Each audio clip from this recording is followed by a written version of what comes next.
Como señalaba el anunciador, voy a concentrarme en uno de los temas en donde la interfase entre el derecho de la competencia y la propiedad intelectual es importante. Tiene que ver con la concesión de licencias obligatorias con el objeto de remediar abusos vinculados con el ejercicio del derecho de propiedad intelectual. Estos abusos pueden manifestarse a través de actos de diversa naturaleza por parte de quienes detentan derecho de propiedad intelectual, sean patentes, derecho de autor u otros. En unos casos esos abusos se manifiestan a través de la explotación misma de esos derechos, ya lo mencionaba Ignacio de León hace un momento, por ejemplo, cuando se cargan precios excesivos a los productos objeto de la protección. Esto ciertamente es un problema muy serio en algunas áreas, como en el área de salud pública, cuando los medicamentos se hacen inaccesibles como consecuencia de precios excesivos, a veces exorbitantes, cargados por los titulares de patentes en particular. Hay situaciones en las cuales el abuso se expresa a través de la discriminación entre distintas partes, y en otros casos, algunos cuales ya ha tratado también Ignacio de León, el abuso se expresa a través de la exclusión de terceros, como es el caso de la negativa a tratar o el refusal to deal, o el tema ya mencionado también de bloqueo indebido de competidores. Entonces, el objetivo mío va a ser brevemente plantearles a ustedes cómo las licencias obligatorias pueden ser un mecanismo para abordar este tema. Para darles un ejemplo de cómo estas licencias obligatorias pueden funcionar, es importante saber que en el caso de las patentes, en el caso de industria farmacéutica en particular, pero en muchos otros también, en industria agroquímica, en las tecnologías vinculadas con el medio ambiente, las que pueden ser importantes para la adaptación y la mitigación del cambio climático, hay un fenómeno que llamamos la proliferación de patentes. Es decir, uno pensaría que respecto de cada invento, de cada producto, hay una sola patente que es solicitada y obtenida. Esto es incorrecto. Como consecuencia del hecho de que en muchos países se aplican estándares muy bajos para examinar la patentabilidad de las solicitudes de patente que se presentan, hay una gran laxitud, por ejemplo, respecto de cuál es la altura inventiva, incluso en países como en Estados Unidos. Resulta de esto que respecto de un solo producto nos podemos encontrar con una gran multiplicidad de patentes. Este es un ejemplo, el ritonavir, es un antirretroviral, es un medicamento para HIV y SIDA, respecto del cual, y estamos hablando de un solo producto, se han identificado 800 patentes. Esto significa que el titular, quien ha desarrollado este ingrediente activo, ha generado un número de patentes secundarias, en muchos casos que protegen desarrollos que son realmente triviales, que son formulaciones, polimorfos, isómeros, es decir, derivados muchas veces muy sencillos o conocidos para la persona con conocimientos en estado del arte, con el único objetivo de impedir la competencia, con el único objetivo de bloquear la competencia en un fenómeno que se conoce generalmente como evergreening. Es decir, que incluso cuando una patente original sobre un ingrediente activo farmacéutico o agroquímico ha vencido, estas patentes adicionales permiten artificialmente mantener el monopolio durante muchos años más, hay casos donde esto ha sido por más de 20 años, mediante estas patentes secundarias de bajo nivel inventivo o inexistente nivel inventivo que impiden a la competencia introducir los productos genéricos que producen una drástica reducción en muchos casos de los precios aplicados.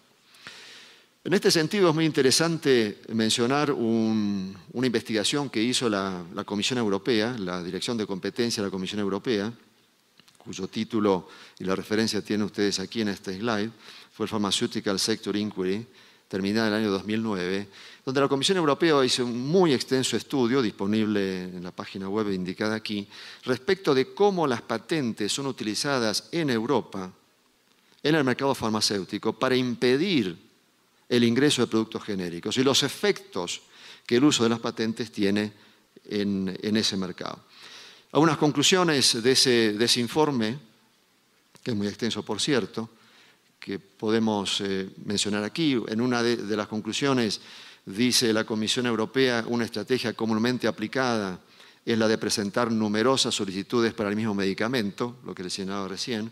lo que forma los denominados racimos de patentes o marañas de patentes, estos se conocen como patent thickets en inglés. Un importante objetivo de este sistema es demorar o bloquear la entrada de los medicamentos genéricos en el mercado.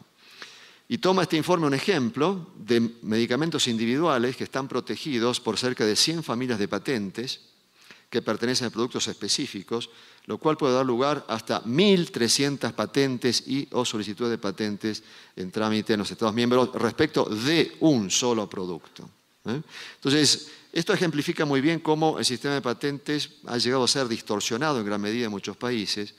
para constituirse en una herramienta que no necesariamente promueve la innovación, sino que la ahoga, una herramienta que más bien tiende a ahogar la competencia, limitar la competencia. El acuerdo sobre los ATPIC, el acuerdo sobre los derechos de propiedad intelectual relacionados con el comercio, que pertenece, como ustedes saben, al ámbito de la Organización Mundial de Comercio, permite la concesión de licencias obligatorias en el artículo 31. Este es un artículo muy interesante, en cuya negociación algunos países desarrollados manifestaron gran interés, pero para la inclusión de licencias obligatorias, y no como muchas veces puede pensarse para su exclusión, que establece ciertas condiciones para que una licencia obligatoria se conceda, pero que al mismo tiempo deja total libertad a los países miembros para decidir por qué razones se concede una licencia obligatoria. Y esta libertad fue ratificada en una declaración ministerial, la declaración de Doha, sobre el acuerdo TRIPS o el acuerdo ATPIC de la salud pública, en donde los ministros, de manera consensuada, ratificaron que el acuerdo de los ATPIC en el artículo 31 no limita la capacidad de los Estados miembros de establecer por qué se concede, por qué razones se puede conceder una licencia obligatoria. Entonces, estas licencias se pueden conceder por distintos motivos. Las legislaciones nacionales prevén algunos de ellos. Muchas veces, por ejemplo, se establece por casos de emergencia o estado de urgencia, por falta de explotación de una patente, la negativa a tratar, que se mencionaba ya antes por parte de Ignacio, en inglés la expresión es refusal to deal. En algunos países, por ejemplo en Alemania, simplemente se dice se darán licencias obligatorias por interés público, de manera que dependerá de la valoración que las autoridades realicen de cuándo una licencia puede ser otorgada. Prácticas anticompetitivas, generalmente una de las razones mencionadas en el propio acuerdo que puede ser lo que gatille la concesión de la licencia obligatoria, y otros muchos usos. Podrían otorgarse licencias obligatorias por razones de medio ambiente, para asegurar el acceso a tecnologías medio ambiente sanas, y otras razones que cada país puede determinar de manera autónoma. El acuerdo ATPIC efectivamente confirma la posibilidad de que se concedan licencias obligatorias como un remedio para prácticas anticompetitivas, incluyendo ciertamente los abusos derivados del ejercicio de derechos de propiedad intelectual. Y es interesante que la disposición del acuerdo de los ATPIC, en primer lugar, exonera a los países miembros de que haya una negociación previa con el titular del derecho de patentes para conceder la licencia obligatoria, requisito que existe en otros casos, en otro tipo de licencia obligatoria, así que en este caso el Estado no está obligado a tener una negociación previa con el titular de la patente. Y en segundo lugar, contiene la disposición del artículo 31, párrafo K,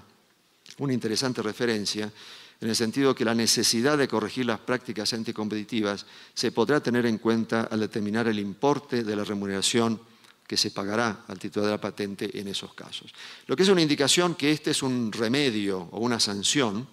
y en algunos casos esto podría llevar a la conclusión que el titular de la patente podría no recibir ninguna regalía. Y por cierto, lo que es interesante es que esta disposición del artículo 31, párrafo K del acuerdo de los ATPIC fue promovida activamente por los Estados Unidos.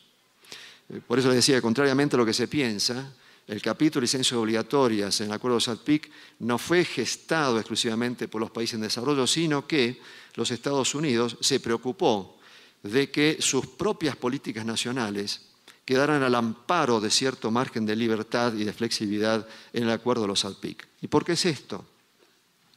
Porque paradójicamente, el país en el mundo donde más licencias obligatorias se han concedido es precisamente los Estados Unidos.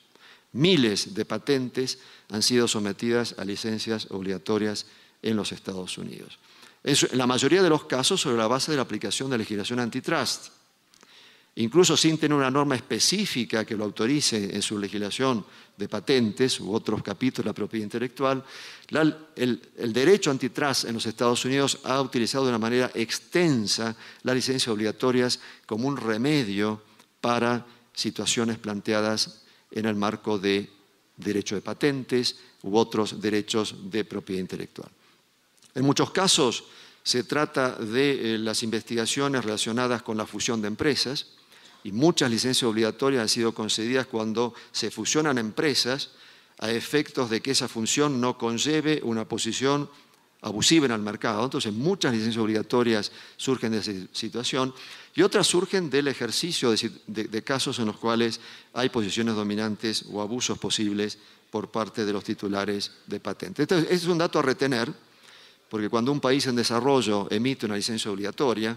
como ha sido el caso en América Latina de Brasil o de Ecuador, varios países asiáticos como Tailandia, muchas veces nos encontramos con que el gobierno de Estados Unidos, a través de su representante comercial o a través de sus embajadas, plantean preocupaciones respecto de la concesión o sostienen que la licencia obligatoria debería ser un remedio excepcional. No lo es, por cierto, en la tradición jurídica de los Estados Unidos, en donde hay una muy abundante aplicación de este sistema. Para mencionar solamente algunos casos, en este caso de Microsoft del año 2002, el Departamento de Justicia exigió a Microsoft conceder licencias en condiciones razonables y no discriminatorias sobre derecho de propiedad intelectual relativos a diversos protocolos para crear productos interoperables con Microsoft. Otro caso, estos son puramente ejemplos, en el año 2007, en el caso en que patentes integraban ciertos estándares y no habían sido revelados por la empresa, la Comisión Federal de Comercio obligó al fabricante de chips, en este caso Rambus, a licenciar sus distintos chips, memorias, etcétera, con una regalía, como ustedes pueden ver aquí, de 0,25% a 1%, que solamente sería aplicable durante 3 años, de manera que a partir del tercer año no habría pago de regalías en favor del titular de las patentes. Y hay casos anteriores en los Estados Unidos en donde se han concedido licencias obligatorias por razones de defensa de la competencia sin el pago de regalías al titular de la patente. En este país, en Estados Unidos, se han aplicado otro tipo de remedios también para abordar casos de abusos de propiedad intelectual. Un caso muy interesante es el que la Comisión Federal de Comercio, la Federal Trade Commission, llevó adelante contra una empresa farmacéutica, Bristol Myers Squibb, luego de una prolongada investigación, en donde, bueno, tal vez me voy a permitir leer este slide, porque las conclusiones que llegó la Comisión son muy interesantes y proveen un ejemplo de cómo muchas veces operan estas empresas. Encontró la Comisión Federal que mediante una década de actos anticompetitivos,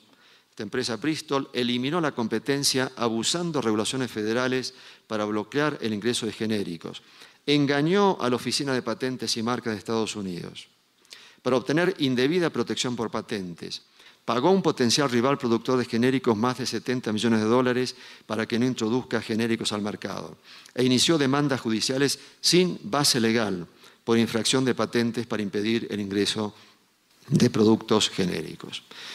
¿Cómo engañó esta empresa a la Oficina de Patentes de Estados Unidos? Sobre la base de solicitudes de patentes que no contenían ninguna innovación, no tenían ninguna altura inventiva, y sin embargo la Oficina de Patentes las concedió. Y luego esta misma empresa demandó activamente a los productores de genéricos, de manera tal que impidió el acceso de medicamentos más baratos, lo que llevó al gobierno de Estados Unidos a aplicar una sanción muy importante. Ignacio de León ya ha mencionado un caso similar en Europa, el caso de la Comisión Europea contra AstraZeneca,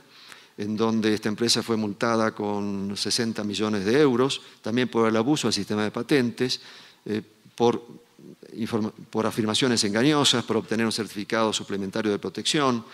y la manipulación con la que esta empresa evitó la introducción de productos genéricos. Quiere decir que la licencia obligatoria es una de las herramientas que las autoridades de defensa de la competencia, de control de poder mercado pueden aplicar para abordar esta temática, no es la única.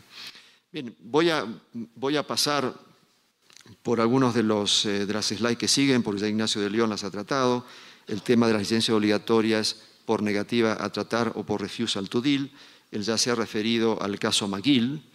en donde el Tribunal de Justicia Europea decidió la concesión de la licencia obligatoria, pero querría referir un antecedente de la autoridad italiana de competencia,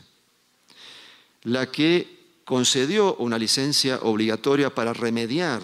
una situación que consideró de abuso del poder del mercado en titular de patente. Se trataba del caso de una posición dominante de una patente de Merck, una empresa farmacéutica, que denegó a una empresa productora de genéricos, Dopfar, el acceso a una licencia para producir un determinado antibiótico, para producir un componente para la producción de un antibiótico. En este caso, la autoridad de competencia italiana concedió la licencia sin que se tratara aquí de un mercado secundario, como bien decía Ignacio de León. Digamos, no aplicó la doctrina de McGill. La doctrina de McGill sostuvo que la licencia obligatoria podría concederse